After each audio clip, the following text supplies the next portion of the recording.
All right, what's happening? Happy Wednesday. What's happening? It's actually Thursday. My name is James Hogan, and welcome to the James Hogan podcast. I'm running around so much, I don't even know what day it is, but I have my man Ethan Kawelo on the podcast. Ethan, what's happening? Nothing, man. I appreciate you inviting me. It's been a long time since we've connected too.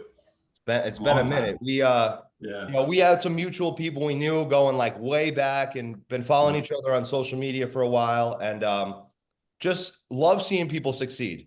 Love seeing people succeed. We're in the same industry. So just really quick, Ethan is the owner of Oakwater Homes, based in Syracuse, New York. Um, he's done like over 100 flips. He's making six figures a year net in passive income through his rental portfolio. And he makes some of the best content you'll see because he does some funny stuff, but he also keeps it real. He's like, all right, this is a mistake we made. This is what happened. This is how we took down the deal. This is why we didn't take down the deal. So he's putting out some authentic, genuine content. And that's for me, I was like, this is a solid guy. So honored to have you on the podcast. And thanks for your time today, man. Yeah, I appreciate that, bro. There's a lot of awesome words right there. No problem. No problem. I mean, it's all true. So, I know a lot about your story, but tell the listening audience. So, how'd you get started with real estate? What happened? Talk to them about that. So my journey started in San Diego, California, actually. Nice. A mutual friend of ours, Dylan Marma, invited me to go to San Diego. He's working for a real estate education company, a coaching company that they would sell coaching and education for people who wanted to get into single family flipping. And so I left on a whim, no money to my name, basically after losing a lot of money, getting involved in the wrong things. And when I got to San Diego, I applied for the job. Eventually got it. I didn't get it at first, so I drove out there actually to thinking I was going to get the job, and I didn't get it, which is funny. But eventually we did. I learned a bunch of sales, leadership, real estate education within that company for 3 years. Left that company and joined a company that's similar to mine right now. And I was an acquisitions manager. I was answering the phones and also Nice. managing other acquisition managers in the company and teaching them sales. But talking to sellers for homes and getting their property under contract, sellers who were in distressed situations, so buying properties that need work, buying properties that people needed to sell urgently. And I learned that side of the business, brought both things that I've learned from both different companies back to my hometown, where we're now doing, hopefully the goal is 100 deals this year. So that Wow. includes like wholesales, rentals, and flips.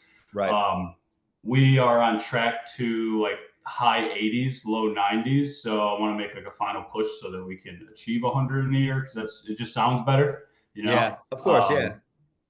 Um, that's where I'm at now, and acquired a lot of rentals, done a lot of things. I've had a lot of my own pitfalls too. I'm sure we'll probably get into that as well, getting into the game. But yeah, that's kind of where I'm at. That's my journey in a nutshell. That's phenomenal, man. So I'm in the process right now. I have so many things going on. We're opening a brokerage office. We're doing so many things, but we're starting a call center. So you have experience with acquisitions and stuff like that. So, we're starting a call center. I'm actually interviewing four people today after this for that. We have like inbound leads coming, the call center itself, finding deals and raising capital, prop stream, all that stuff. So how are you finding deals? Like, what's been your most successful way of finding deals? Are you just buying them off wholesalers? Are you doing a lot of marketing? Like, where are you finding the deals from? Yeah, great question. So when I first got started, it was all outbound marketing.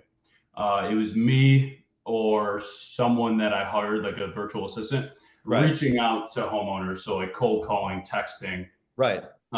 things Yeah. like Text that. blasting And that we have that going to launch control. yeah, It's going to be all VAs banging the phones and text blasting. exactly. And that was great. It was a grind because I was answering the everything myself. Every seller, every lead that would come in, I'd be the one that called it. I was the one that running the marketing. I was the one doing dispositions, selling our deals. I was my project Yeah. manager. Gotcha. So So in the you beginning, it were was a grind. acquisition manager and the disposition, taking every lead, which I mean, you probably take down one of every 20 that comes in from a VA. So Hmm. interesting. So you're just chicken with your head cut off, like in what I'm doing right now, just nonstop. Yeah, yep, yep. It was nonstop, man. And then eventually, built on my capital, was able to scale enough where I got into inbound marketing. So, Nice. PPC, we have TV commercials. So they run about like a little bit less than 1,000 times in a month in our local Great. area. It's awesome. Um, yeah. And then direct mail. And we built up enough of a reputation locally through our marketing, getting a lot of deals, that now we also work with a couple of wholesalers, and then we get off market like pocket listings from agents and Right. our attorneys that we work with a lot, that we're closing a lot of deals with. They've learned that we are good buyers, right? So if they have someone who comes in wanting to settle an estate, because our attorney is also an estate attorney, Nice. they'll mention, hey, if you have a house, we have someone that might want to buy it, as is. So we get like probably like 5 to 6 a year just off of like an attorney referral, which is great because it's no marketing costs up front. So Awesome. a Just lot of doing different marketing streams, man. that's that's amazing. And you built a great brand, it sounds like. So that's really awesome. Yeah. To touch on that actually is I've learned in this specific space, at least, like probably if you're like if you own a gym, right, building a brand is appealing to the masses, right? um, Yeah. what I learned with, like, when you are a residential buyer, when you're buying distressed properties, you're flipping, you're wholesaling, um, it actually matters less about your brand to the masses. When it comes to getting like off market leads or deals from referrals, it actually matters about building very, very strong relationships with very strong players. Mm. Um, I used Ooh. to cast a wide net, and Right. what I learned was like building relationships with some of the bigger agents who for sure 100% get off market deals that would make sense for my company, or attorneys, and bringing them value too, so that they can, in return, bring me value. But that's what I learned. I stopped casting a wide net brand wise locally, and started focusing in and on like honing in on certain types of people, certain types of people in the city as well. Interesting. That's a very, very interesting point and a golden nugget right there. I appreciate you sharing that because, I moved, just so you know, I moved from Long Island. I was a broker. I was crushing it, owned my house, the whole thing. I moved here with my girl, my fiance, and our two dogs with some private money lined up and just went all in on it. I'm like, I'm doing this. I'm going all in. And right now we're casting the wide net, but as I'm building relationships and stuff like that, I think that that would be a really good way to focus. Like if we had like this guy that I met that already got me a deal and maybe a second deal, maybe lean into those relationships and stuff like that and really try to nurture them and make that strong so we could be the guy for all that stuff and big agents and stuff like that. Golden nugget. I'm taking that down. I'm writing some things down. I want to take some notes because you've For been sure, doing this man. for a while, right? How long have you been doing this? So, like in the industry, almost 9 years. Running like what I would perceive as like what Oakwater Homes is, only for a little bit less than 5 years. So, Well, uh, 5 years is a long time. You learn a lot in 5 years. yeah. Learn a lot Oh, in for one. sure, Yeah. for sure. Um, but I like to preface that because the 3 years previous to me starting like my own thing, uh, that knowledge is what helped me scale a little bit quicker than normal. So it's technically 5 years, but the way I look at it was it's an 8 year journey. So Right. Yeah. Because you were just doing education. You were in the industry as well, just not on your own thing for that time. right, yeah. Like I never did a wholesale deal, or I was working for other people who were doing it, selling the education, teaching other people how to do it, and I wasn't doing it myself. What company was that? Fortune builders. Oh, I've heard of them. Yeah. Okay. Yeah, Cool. yeah. I mean, you're an entrepreneur. You have that drive in you, that unexplainable drive in you. You could just tell based on what you're doing right now. So you were working for the guy, learning how to call the plays. Once you knew how to call the plays, you took the risk, came back home, and you're like, I'm going to do this for myself. For sure, and it actually wasn't my plan. I definitely had an entrepreneurial niche for a long time, forever, since I can remember. But my plan was to be loyal to the company, to really like dig my heels in, plant plant my flag. But it just kind of worked out that way. And I preface that because I noticed a lot of people, especially in the social media era, is everyone wants to be the big boss. Everyone wants to be an entrepreneur. Everyone wants to go and do what they see, right? And some of the advice I give to some of the younger guys in my area, in my market, is that some of the best things you can do is you attach yourself to someone who is already very successful, and don't even think about just getting the knowledge and leaving, right? Like, find a way to bring them value, and you'll learn the stuff you need to learn through that process. And that's what happened to me. It's by accident that I kind of stumbled into this, because I planned on being with that company for a long time. Interesting. Okay, interesting. And then what happened exactly that made you do it? Um, a so long story short, we were on a sales floor, and it was a very high competitive, high ticket item sales floor, Love it. and worked my way up to winning just about all the awards on one of the quarters, like sales volume, amount of deals closed, things like that. And I didn't see growth beyond that, other than being consistent and doing it again and again and again.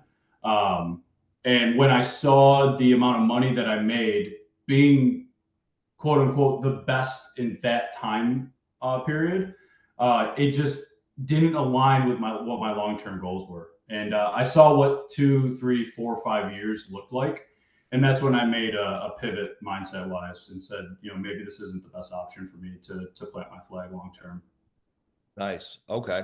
So you decided to do it on your own. And then, so how did you start buying your first couple deals? Because houses are expensive. Some people can't even wrap their head around buying one, and we're closing on a lot of them. So how did you take down your first deal? Was it private OPM and hard money? Was it hard money and your own money? Like, what did that look like?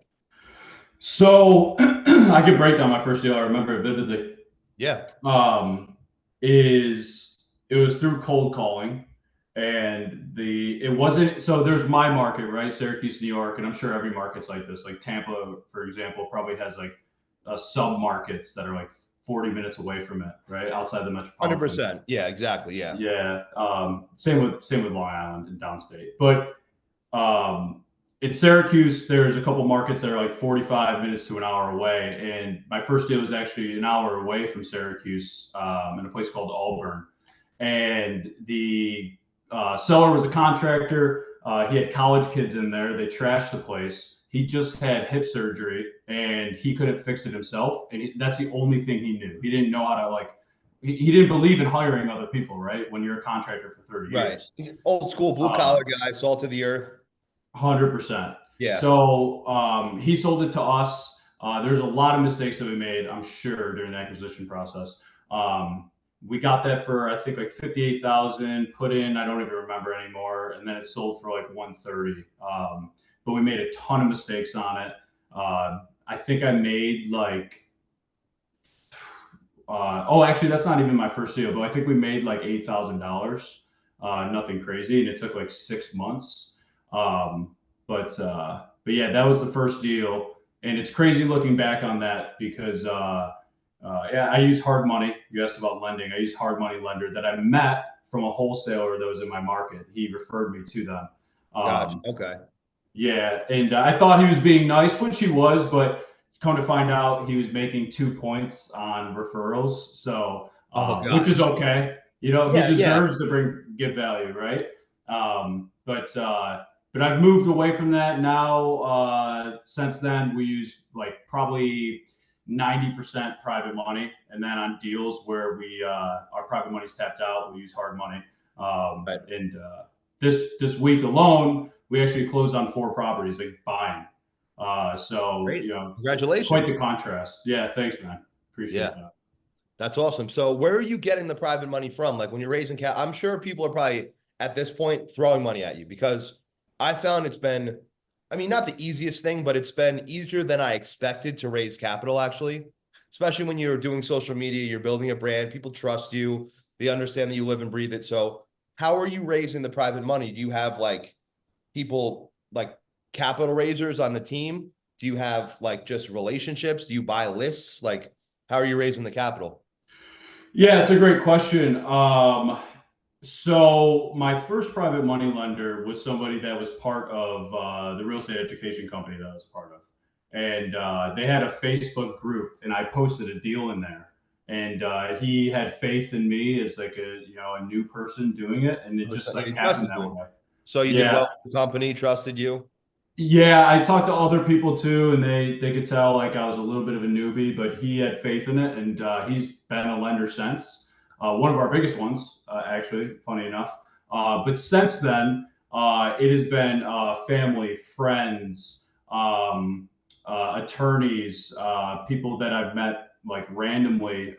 Another one is my wife. She's a successful real estate agent in the area.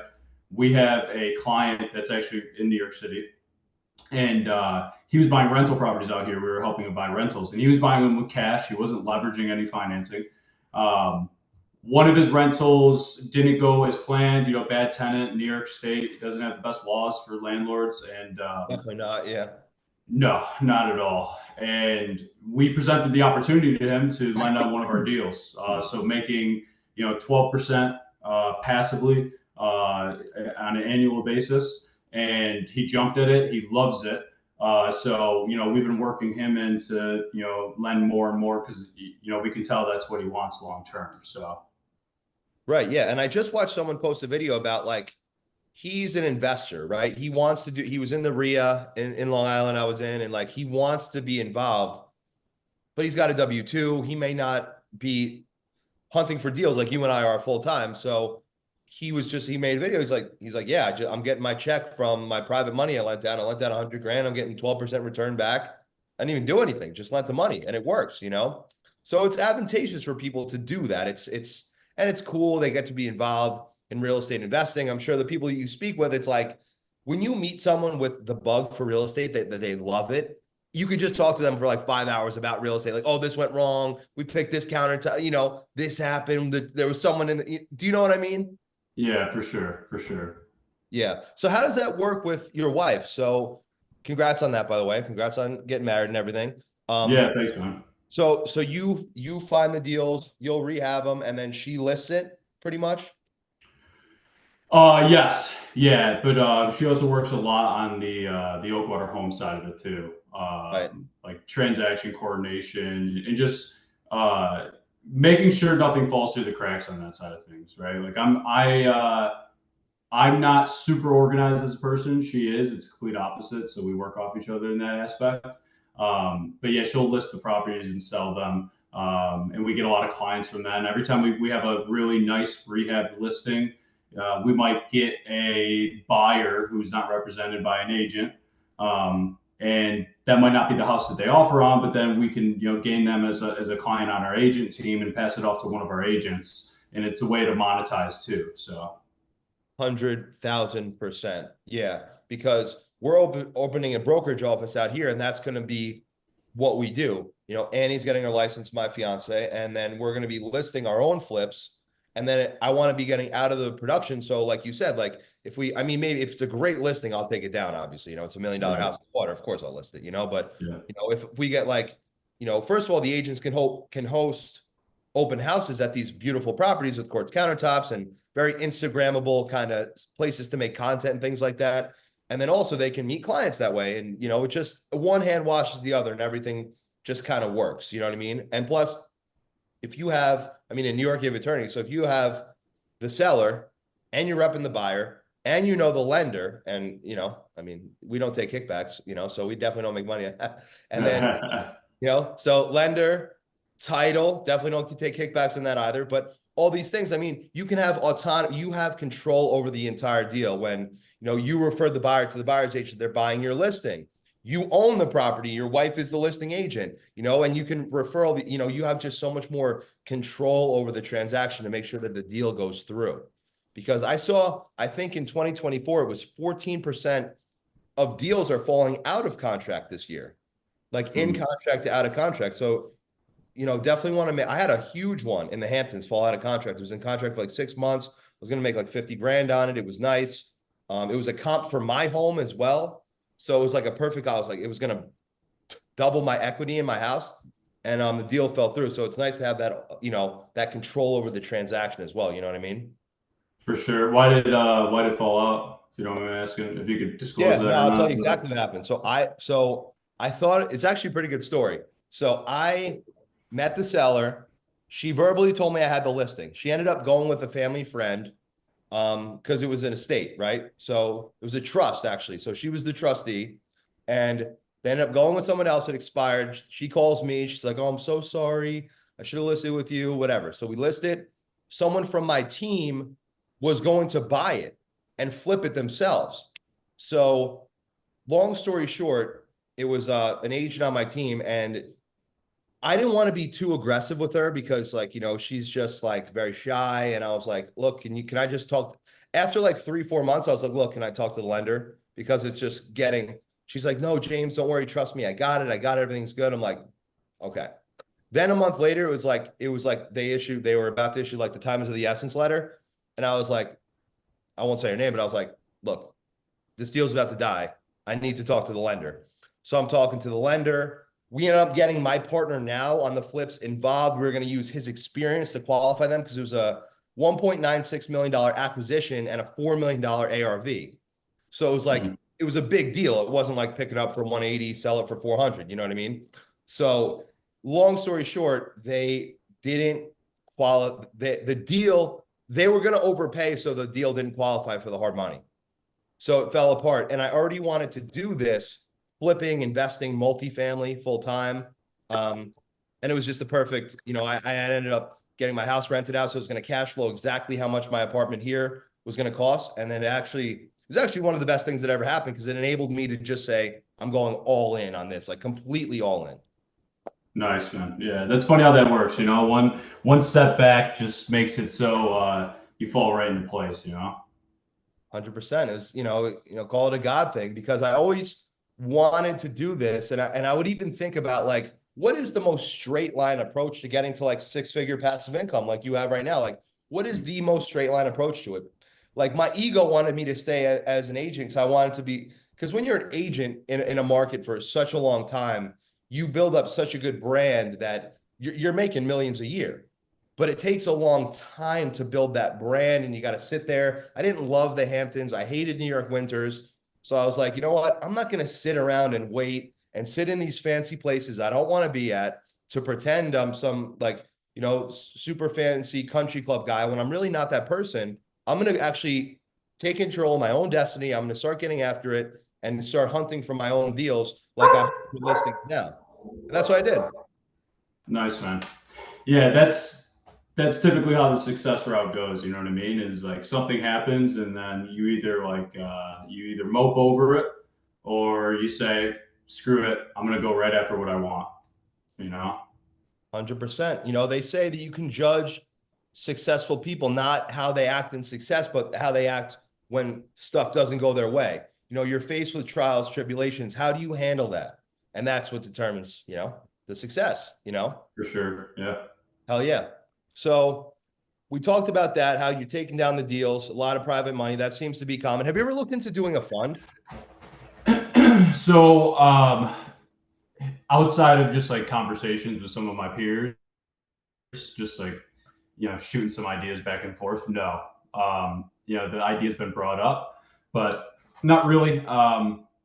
I don't know enough about it to even like really pursue it in a serious manner, and I don't have a direct need for it currently, other than approaching bigger acquisition type of deals. So, no, not yet. Maybe in the future, probably. I'm sure that's probably where I'll end up.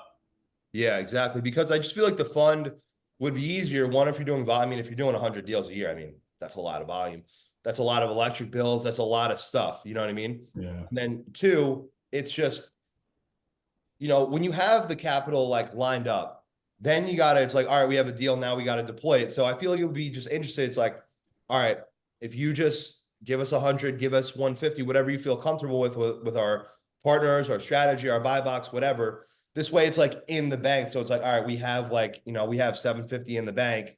what are we doing? Are we giving our own hard money loans? Are we giving out, are we taking down deals? Are we taking down bigger deals? We're taking down multifamily. Self-storage is someone I really like, dealing with some tenants in New York, you know what I mean? So all that kind of stuff I just find pretty interesting, but that's just me. But okay, so we got that. You got wifey listing them. And then now, Mhm. lastly, I just want to talk about systems with you. So what is the systems in the business look like? Like, because I'm building them out right now, and you have a successful operation. So what do your systems look like as far as like the acquisition person, the disposition person, the outbound, inbound leads? Like, what do they look like? Yeah, so I'll start with acquisitions because, in my opinion, that's the most important thing out of anything. Um, Outside of marketing, but marketing is it's a little bit easier than what people think initially. But with acquisitions, so we have a phone system. We use CallRail. I've been through a lot of different phone systems, um, and CallRail is just always clear on the phone. Okay. Like we used to use one called Smartphone, right? And Smartphone and a couple others before that. But Smartphone was really good. It recorded every single call. It tracked every single metric, which is amazing. CallRail doesn't do those things as well. But the issue with Smartphone is that calls would get dropped every once in a while. It would go static every once in a while. And CallRail, that never happened ever. And I made the decision that I'm going to sacrifice a little bit of tracking on KPIs. I'm going to sacrifice not being able to record a certain call or two, so that I can have clarity on the phone when we're talking to people, because that's where the money's made. You know, Getting a KPI, getting metrics for something, that's going to help you make decisions to optimize, but it's not where you make money, right? So we use CallRail for that. And then for a CRM system, which is the most important thing when it comes to this business, we used to use Podio. I used it for years and it was great. It was awesome, but it's very clunky. So we started using REI Simply, which is, Nice. That's the one we're using, baby. We're yeah, starting yeah, that on it's Monday. great system. It just has everything that you need and nothing more. Whereas Podio had everything you need and a whole lot more on top of that. So you're just like you're swimming in the ocean, trying to find a rock, right? Opposed to like just swimming in a pond. So with REI Simply, we only needed a pond with because this business is not complicated. Like Right. buying a house that needs work and then doing work to it and then selling it is a very simple concept. So the CRM you need, it does not have to be complex by any I like means. that. I like that. Yeah. So What are you doing with the that's actually what I CRM? Is do. it just, are you just keeping like, okay, seller lead, lender, investor, private money person? Like, or are you sending mailers through there, weekly emails? Like, what do you do within the CRM? Calling through there, keeping track of all sellers, follow up texts, follow up emails. Nice. Yeah, so our lenders, we don't put that information in there. That's separate. Yeah, my wife and I handle lender relationships. Like that's one thing that I don't think, depending on how long we scale or how far we scale, I'm not sure if I will take that portion off my plate. Right. We keep it very simple on the CRM. It's very acquisition driven, a little bit of dispositions. But with dispositions, we used to do the send it out to a bunch of people. Everyone give us your highest and best. What we've come to find that's easier for our market is different for everyone else is VIP buyers. Um, Okay. we don't we get a lot of houses that are owner occupied, they're tenant occupied, they're out of state people, and showing it to multiple people can be a hurdle. Um, Yeah. so we have a handful of VIP buyers who they either don't need to see it, or I know if they verbally commit off of pictures, videos, numbers, that if I go or someone goes and shows it to them, that they're going to buy it no matter what, right? So as long as I don't give them the wrong information on the property, then they should be able to buy it. So we work with VIP buyers, so we don't blast out deals as many times anymore, unless it's like in an obscure area or something where our VIP buyers no one wants. And if our VIP buyers don't want something, most likely it's probably not a deal. Right.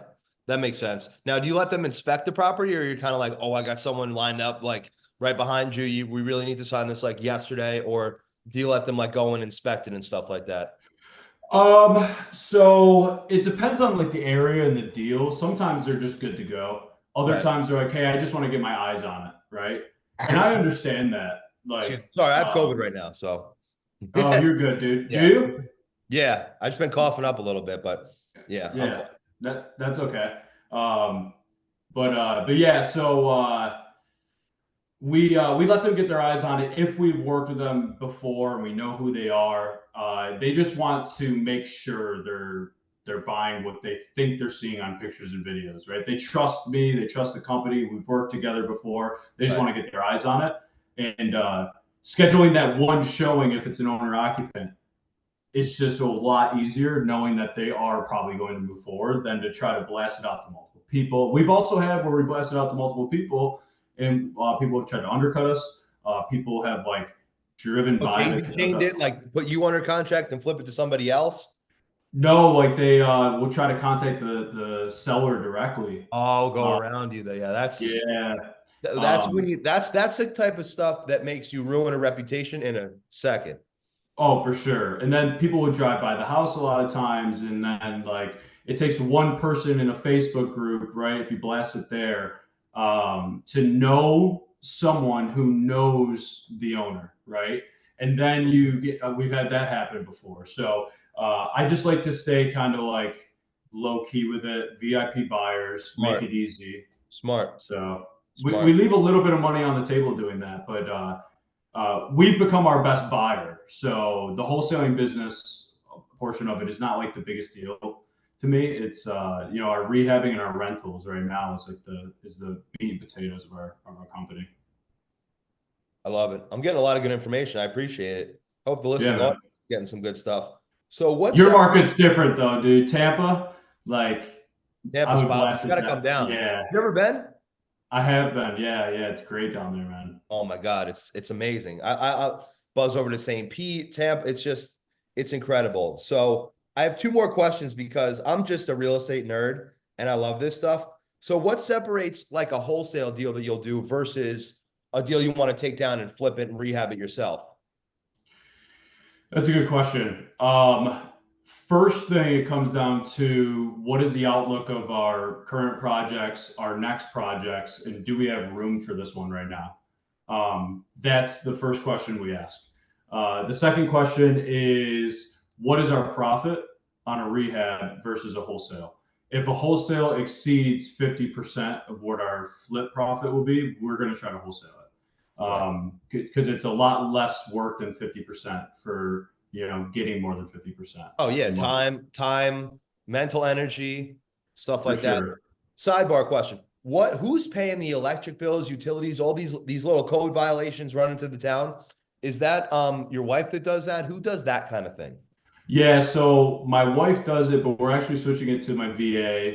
Funny enough, it's funny that you asked that question. So I never wanted to give it to a VA. I know a lot. I know people that are like twice as big as our operation, three times as big as operation, who don't give VAs like their card information to pay the utilities. And then I know guys that are just as big or bigger that do. So it's like a preference thing. But what we did, my strategy now is we have a bank account for the business that's only for utilities for every single property, and that's all it pays. I'll put $1,500 to $2,000 into it until it gets like lower in depletion, and then reload it so that our VA has access to one debit card Right. that Worst only case has that scenario, you amount. only lose 2 grand or something. Correct. Yeah, exactly. So that's the Smart. route that we've gone now. Yeah, Smart. I'm getting a lot out of this right now, Ethan. I appreciate this. for So sure, man. yeah, and it's just that's why I love to interview people who are doing it at a higher level than I am, which I'm getting there right now. I mean, we're looking to take down our second one this week, but it's like, it's just people that are actually doing it know little intricacies like staying on hold with the city to connect the water is a pain in the ass and time Oh consuming. yeah. So you get it. So last question I have for you is construction. Okay. Yep. Do you have your own crews? Do you have specific materials you use? I saw in the one video, you always do the same thing with the stairs. Like it sounds like you have a repeatable, and even talking about KPIs and stuff. I love that as a sales guy because you're trying to get into a repeatable thing. So do you have certain like materials that you use, like when you go to Home Depot or different vendors and stuff like that? And do you have your own crews? Because like a product list and stuff like that, like how do you handle the construction? So yes, we do have like the same finished materials that we use almost on everything. Right. And that's all through Home Depot. So I have a Home Depot account. Yep. Once you spend a certain amount, you become like a higher up member, and you get like 15 to 20 to 10% off on all of their products. And I have a regional manager that I work with now as well for that. And we use an interior designer actually to change our look. We used to go with a bunch of grays. And we got like new paint colors. We picked out a floor, and that's what we're going to do for everything. We used to do all grays. We did all the same finishes for everything. And the reason for that is because the decision making process is eliminated, right? It's just like it's cut and paste. Exactly. Um, when it comes to contractors, though, that's the toughest part, right? So we do have our own crew, but they aren't big enough to take on, the amount of work that we have. So we have two other crews and a couple subs, and building relationships with these people. There's a lot of good contractors out there. There's a lot of bad ones, right? Um, you need to find the ones with high character. I have seen too many times that people try to go with cheap, cheap, cheap. They try to find the cheapest one. I look for high character people first, and then work with them and see if they can align financially with what I'm looking for. Because I will sacrifice a couple $1,000s on like maybe one or two deals if I know for a fact that I don't have to mentally be in that deal, right? Like they're not going to take materials from me. They're not going to gouge me on prices. They're going to do the right thing. If they find something during their process of doing construction that's not correct, they're not just going to brush over it because it wasn't in the scope of work. They're going to take care of it for me because they You're want gonna a good correct it. name on it. Yeah. Yes, Yep. I just exactly. had an issue with a closet. They did it. I drew it up for them with dimensions. They did it wrong, and it's just they're like, well, we're already over. Sorry, we can't. We can't. Mm-mm. But it's like I kind of literally wrote it out and took 15 phone calls. I talked to the sub and you and the partner and everybody about this 5 times, but Yeah. needless to say, we're not going to use them again. Right. Yeah, that's a tough part. Like in the beginning, I didn't have like constant work for these guys, right? It wasn't like, hey, stick with me and you'll never lack work and good Right. work, right? Like these guys, they don't want to get rich. Most of the good contractors, they want a good life, a secure life. And people, they don't want to be beat down, right? They want to be paid right on time, and they want to get paid a little bit more than okay, right? That's what I found as a sweet spot. And when I found that I had consistent work, like multiple projects after another, that's when I started finding more loyalty in contractors. Previous Yeah. to that, they didn't see value in me other than being like a good guy who could pay them okay. But now I'm a good guy who can pay them okay, that cares about them, and can provide work year after year after year. Yeah. You can help them make a living, make a life. Their Sure. livelihood depends on, not depends on, but you help them, with their business. Exactly. Yep. That help them buy houses, have kids, the whole thing. Yep. Yeah, well, this has been awesome. I have a lot of notes that I wrote down from you, so I appreciate that. I'm actually going to Home Depot. I have a time block from 10 to 12 on Saturday to get that product list. That's why I asked you. Nice. And it's funny you said about the gray, because I had a real estate agent come in when we were going to pick the floors, and I was thinking, like quartz, white shaker cabinets, gray floors. They're like, no, don't do the gray. You got to do like the wood color floors now. That's what's in. Too many flippers have done the gray. So I was like, interesting. And in my apartment, it's like a brand new building. It's like the light brown colored floors. And I was like, oh, interesting. Maybe they something to what they're saying.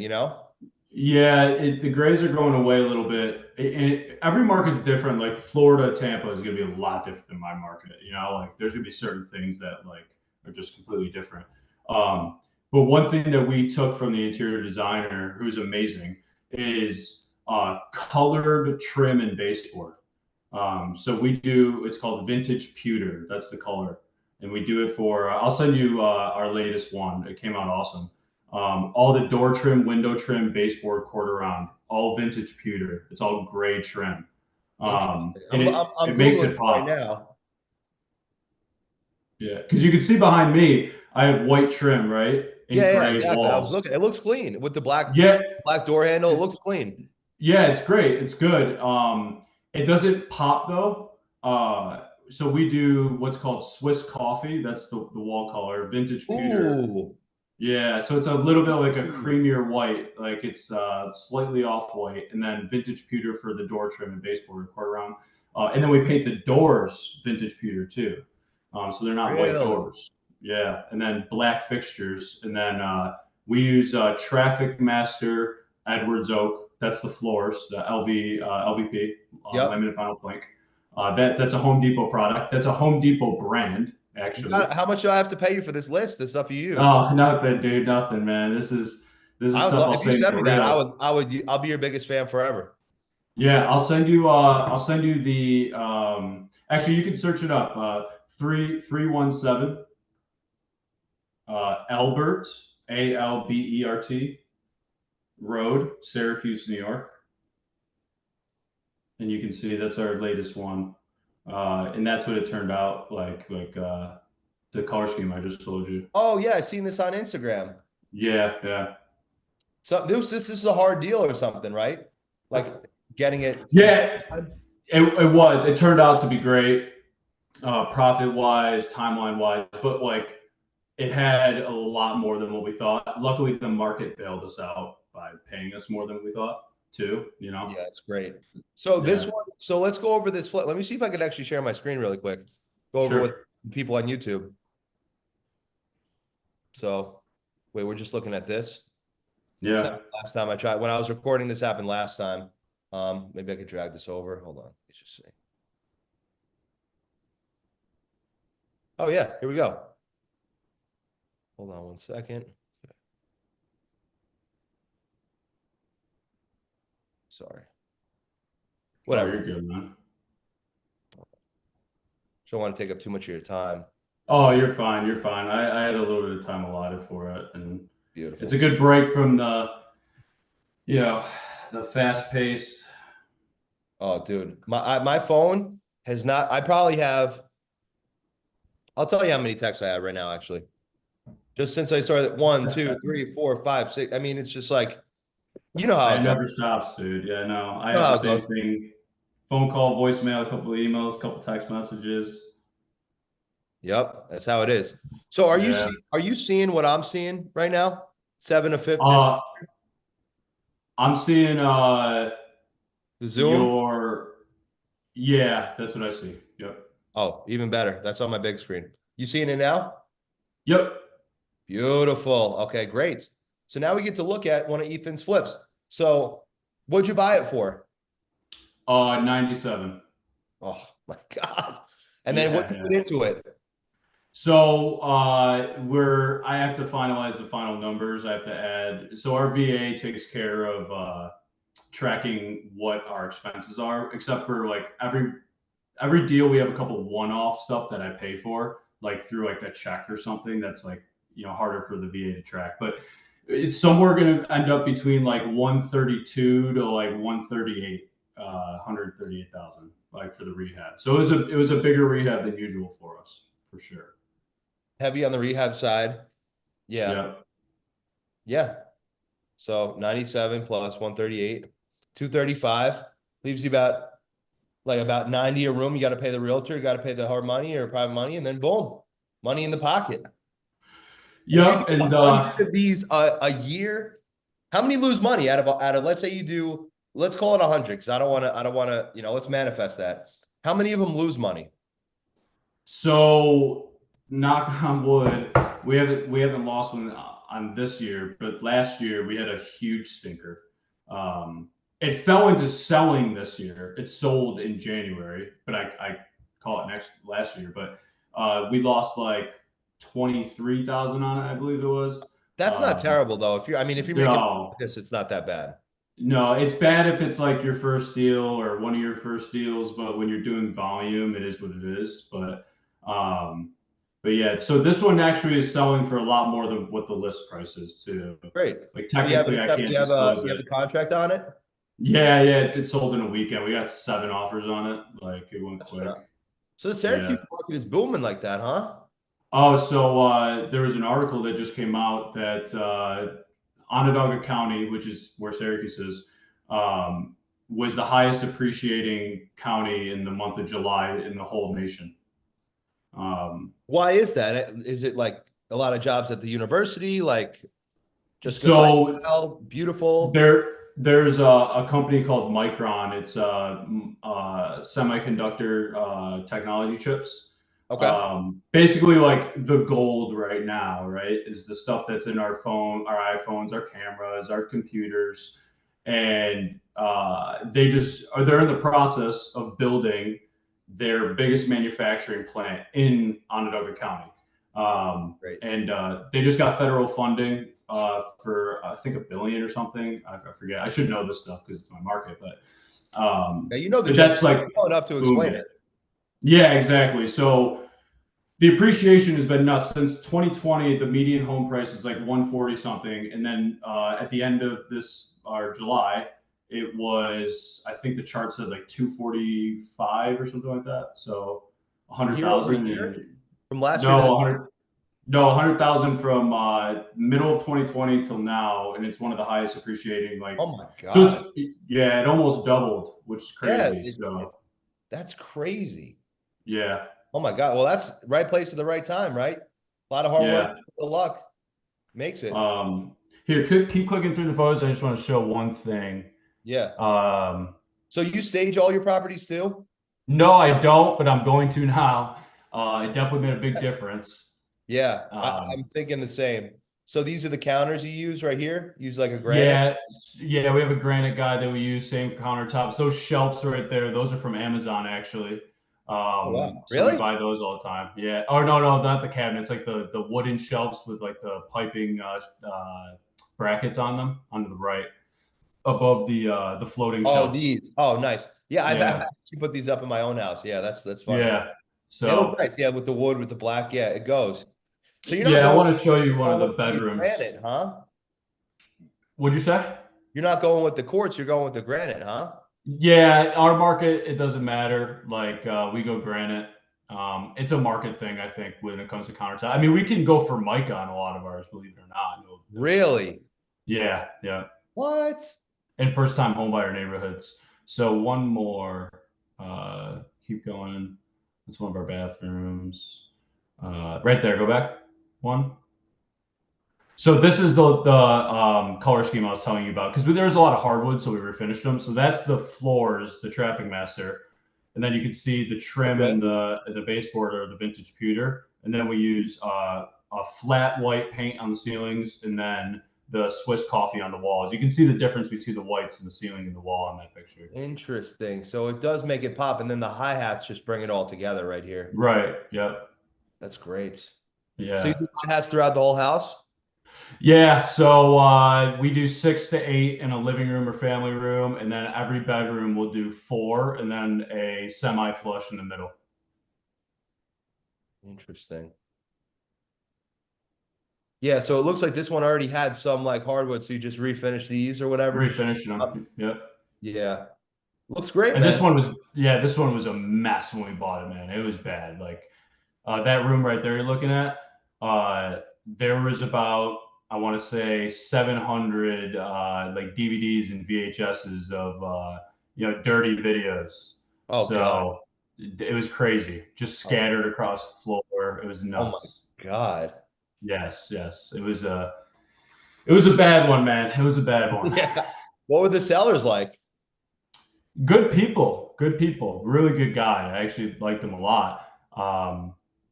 Long story short, it was his father's. He passed away. He inherited it. Him and his brothers. He let his son live there as the estate was being settled, which took 2 years. And Mm, his son just absolutely trashed the place. So yeah, got it. Okay. So it looks like you replaced this electric right here. It was like 80% all new electrical. Yeah. Yeah. Okay. And then you had this pavers, you just mulched it, new AC, Mulch it. and New then AC. Yeah. new siding right here. We actually painted it. We Oh, you actually is painted this it. vinyl siding? It's actually aluminum. Oh, So cool. yeah, our guys are very talented at painting. So That's great. Yeah. And then you just put yeah. this new thing, this downspout or whatever you call this thing, and Yep. just makes it pop with the white. Love it. And then the black. I like the contrast here too. Yeah. We paint our exterior the same color every single time. Yeah. See, you have a repeatable business model, and I love that. That's what now, what do you I love the dark. I was actually thinking about doing this more. Like, I mean, obviously it's working for you. I mean, it's a stupid question to even ask. Because I feel like the dark with like, I mean, it's different for markets, right? I was in the Hamptons and now I'm in Tampa, which has actually become a luxury market in most of it.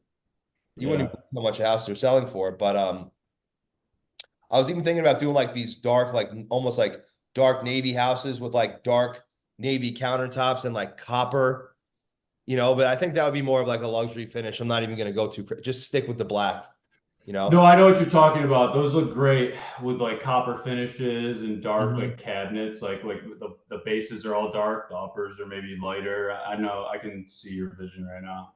Yeah, Um, yeah. maybe on a more So luxury one. No, this looks great. yeah.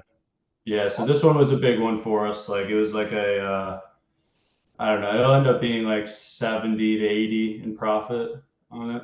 Some people make that in a year, and that's awesome. I don't know how far the dollar goes in Syracuse. I assume a little farther than. Oh yeah, it's pending right here. Yep. That's Hunt. That's your wife right there. Yeah, Yeah. nice. Yep. So you guys are cracking a lot of deals. That's awesome, man. I love it. Yeah. Well, anyway, listen, I really appreciate you taking the time coming on. I learned a lot actually. I love just seeing people succeed. I love like hearing about systems and stuff like that. I'm a nerd when it comes to that kind of stuff. Sure. But is there anything else you want to tell the listening audience, like people starting out, where they find you, stuff like that? Yeah, you can basically find me on Instagram. That's my most used social media. It's just Ethan Ethan Kawelo Kawelo. And I guess what I close out saying is for people who want to get started or you're just getting started, the biggest thing is to get good at one thing. I see a lot of people try to wholesale and rehab and do rentals at first, or they try to do this marketing strategy, this marketing strategy. The best thing is to find one thing you're good at and just absolutely dominate at it until you can't raise that ceiling anymore, and then automate it and move on to the next thing. If I knew that earlier on, I probably would even be further along in my process than I am now. So, like, if you want to try to get your first deal, uh, yeah, just try to find a deal. Don't be so like caught up in making it only a wholesale or only a rehab. Like find a deal. Just focus only on that and find one marketing strategy. If you want to door knock, if you want to, drive for dollars, if you want to text, cold call, if you want to do any of that, just keep doing it until it works. Don't because all of those strategies work. And the biggest thing I see people do is they start something, it doesn't work for a month or two, and then they quit it. Some marketing strategies are better than others, but the best marketing strategy is the one you do consistently. So that would be my advice for anyone like looking to get into getting into a deal. I love it. I love it. The consistency is key right there. So, yeah, Ethan, I really appreciate you coming on. Like I said, honored to have you on. Thank you for the time. And James Hogan podcast signing off right here. Appreciate it, bro. Thank you.